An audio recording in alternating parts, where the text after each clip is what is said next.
everybody and welcome to day 254 and good evening. And today I'm going to be reading you chapter 5 of this book called Moany McMoan-The School Tour, written and illustrated by Flannery. So I hope you enjoyed. After lunch we were all told to go outside on the front lawn for the big demonstration. The inspector was there smiling away and waving at everyone. I think he thought he was the president. All the other teachers were smiling too, but they all had that same nervous smile on their faces like they were all sucking sour sweets. Every single teacher looked nervous when the inspector spoke to them. Then Mrs. Strong started waving her arms up and down. I thought she was trying to fly. She looked like a giant bird. Don't think I would say that to her though. After a few minutes we all realized that she was trying to get us to stop talking. Normally she does this by shouting, "Quiet!" But today for some strange reason she didn't. When we eventually all had quietened down, Mrs. Strong called on Coach Ferguson to begin the demonstration. Some of the children from the younger classes tried to do handstands and tumbles, but kept falling over. We started to laugh, but we all stopped very quickly when Mrs. Strong gave us her evil stare.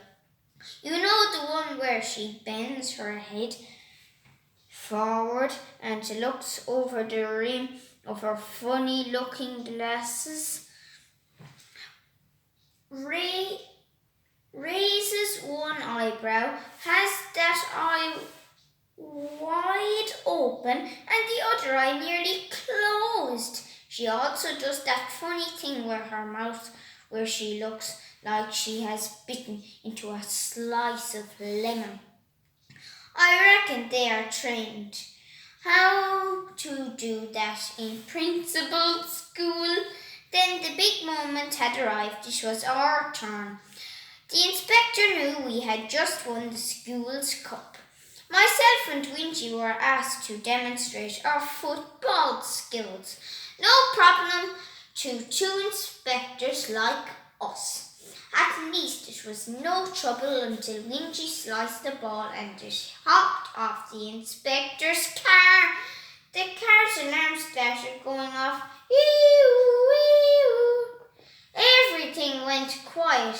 The inspector simply took out his keys, pressed the button and turned the alarm off. "No harm done," he said. I thought Mrs. Strong was going to faint. Her face went very pale, which means very white if you didn't know what that means. Then it was the turn of the other pair. Oh dear. Every single thing they tried to do went wrong. They were slipping and sliding. They fell, hit two windows with the ball. Let's just say if a circus happened to be passing by. Ta-da! The school at that very minute and were looking for two clowns. They would have just found them. We were all doing our best not to laugh, but Mrs. Strong started the evil eye thing again. So nobody dared. I even thought at one stage that Mrs. Strong was going to stand up and do one of my usual "Ahs!" At the very end, Pete had gone running to try to trap the ball with his foot. He ended up standing on the ball. His foot slipped and ended up doing 2 somersaults in the air and landed doing the splits and bursting his shorts. But through some miracle ended up with the ball in his hands. I don't think he even knows what happened. There was silence for a split second. Pete just put his arms up in the air. You know the way magicians do after they do a magic trick and went, ta-da! The inspector stood up and stared clapping. He was laughing and clapping at the same time. Mrs. Strong, that has to be one of, if not the most entertaining PE displays I have seen in many, many years, he said. The hours and weeks of practice those children must have put in to make this presentation look like they were doing it so wrong and simply unbelievable.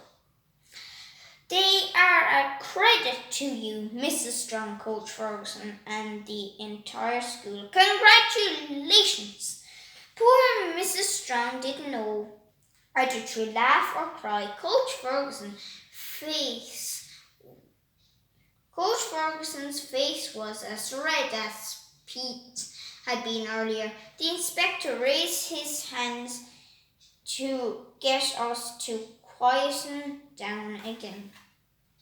There will be no homework for anyone tonight, shouted the inspector. The pupils all let out a massive roar at the same time. For once, Pug had done something right, even when he was really doing something wrong. If you know what I mean. Pug, a hero. Now there's something you won't see every day. Chapter 6, which I will be reading you tomorrow. So I hope you enjoyed Chapter 6 tomorrow on Thursday.